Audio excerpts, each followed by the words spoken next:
In Ukraine, a battlefield dominated by steel titans is being upended by a weapon that costs less than a smartphone. Over 3,500 Russian tanks, some worth over $2 million each, have been wiped out by first-person view drones built for $500 or less. It's a 5,000 to 1 cost gap. And with 200,000 new drones rolling out every month, tank crews now face a threat that makes billion-dollar defense budgets look obsolete. How did a garage-built flying device turn armored warfare on its head? What vulnerabilities made these massive machines so helpless?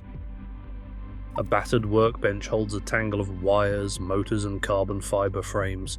Each part is cheap, easy to find and brutally effective. The heart of the system is a racing drone frame, lightweight, built for speed and strong enough to carry a warhead. 4 brushless motors, each smaller than a fist, generate enough thrust to push the drone past 150 kilometers per hour. Off-the-shelf lithium polymer batteries keep it airborne for up to 15 minutes, more than enough to reach a distant target and strike.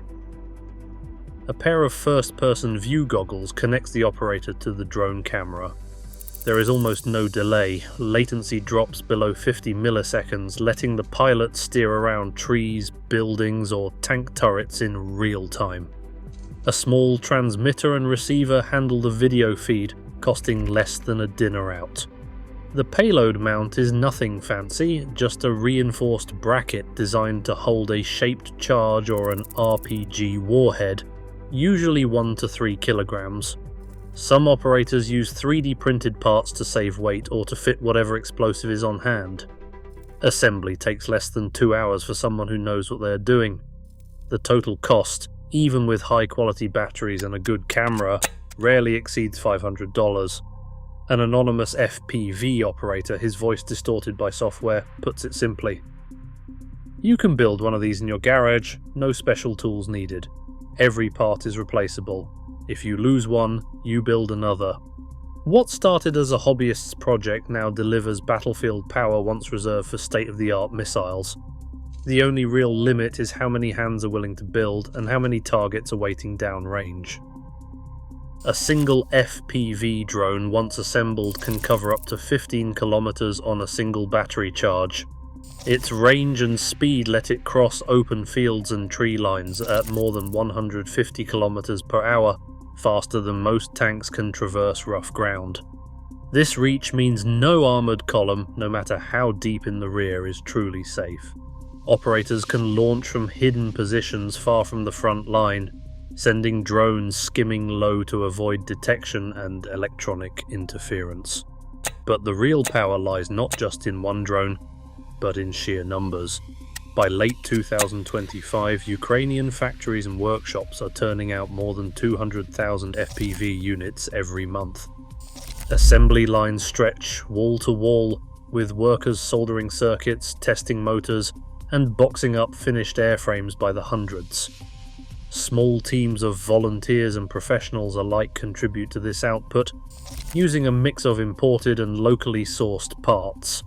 This production scale keeps supply flowing to the front. This industrial scale means that drones are no longer rare, high-value assets. They are expendable. If one fails, another takes its place within minutes. The constant flow from production floors to the battlefield ensures that every armoured vehicle must expect a drone attack at any time, from any direction. The speed and range of each drone, multiplied by hundreds of thousands in circulation, have changed the pace and psychology of ground warfare. No tank can outrun, outlast, or outnumber the next wave. A modern tank like the Russian T-90M boasts thick composite armour on its front, but that protection fades quickly elsewhere.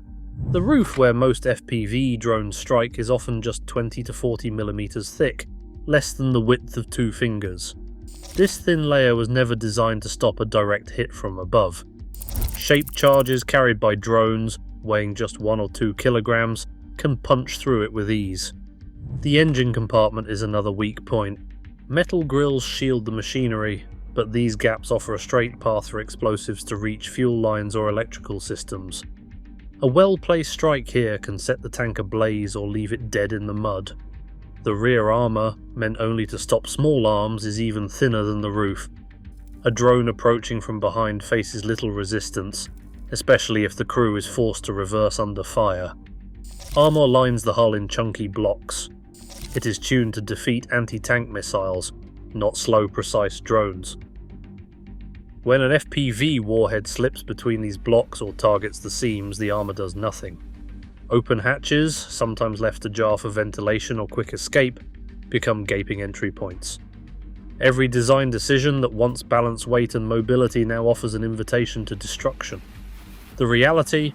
No amount of bolt-on fixes can overcome the structural vulnerabilities built into these machines. Steel cages welded over tank turrets, called cope cages, were supposed to shield crews from drone strikes. In practice, they buckle or shear away under even small warheads. Crews report that the cages often trap them inside, turning a failed defense into a deadly liability. Electronic jammers, once hailed as a solution, fill the air with static and create dead zones, but drone operators now pre-program flight paths or let the drone's onboard logic take over. When a signal drops, the drone keeps going, sometimes homing in on its last visual lock. Tank crews have tried anti-drone rifles and portable jammers, but these weapons require eyes on the target. First-person view drones fly low, fast and silent by the time anyone spots one. It is already closing in. Active protection systems like Arena and Trophy were built to intercept incoming missiles, not slow, agile drones.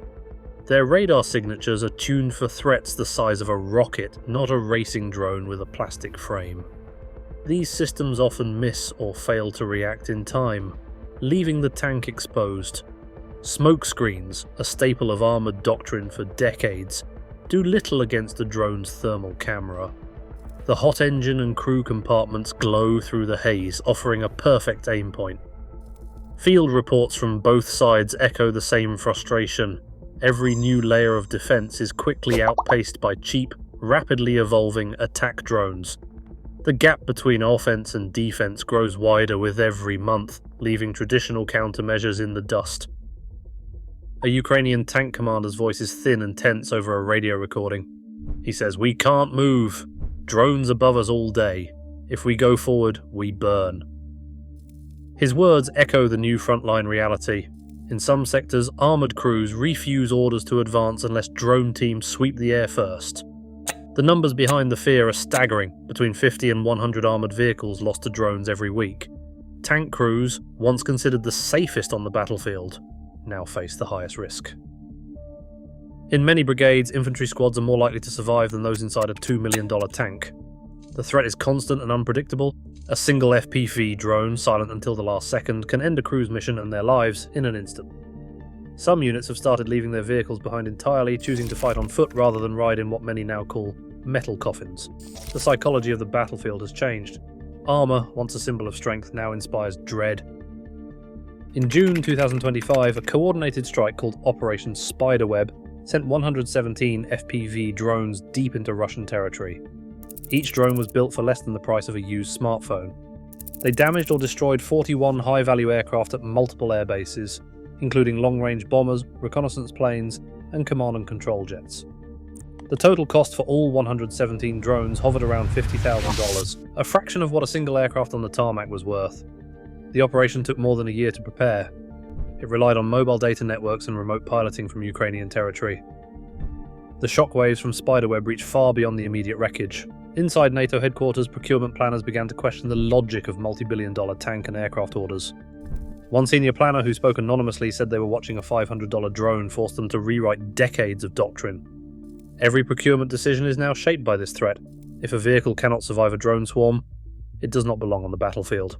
In response, NATO launched a top-down review of armoured vehicle programs, pausing several large-scale orders and redirecting funds into counter-drone research. The message was clear. Massed, cheap drones now dictate the pace and direction of modern warfare. The battlefield now tilts toward those who innovate, not those who spend. As $500 drones rewrite the rules, trillion-dollar arsenals stand vulnerable to hobby shop ingenuity. In this new arms race, adaptability, not armour, decides survival. The future of war is cheap, fast and impossible to ignore. Share your thoughts below.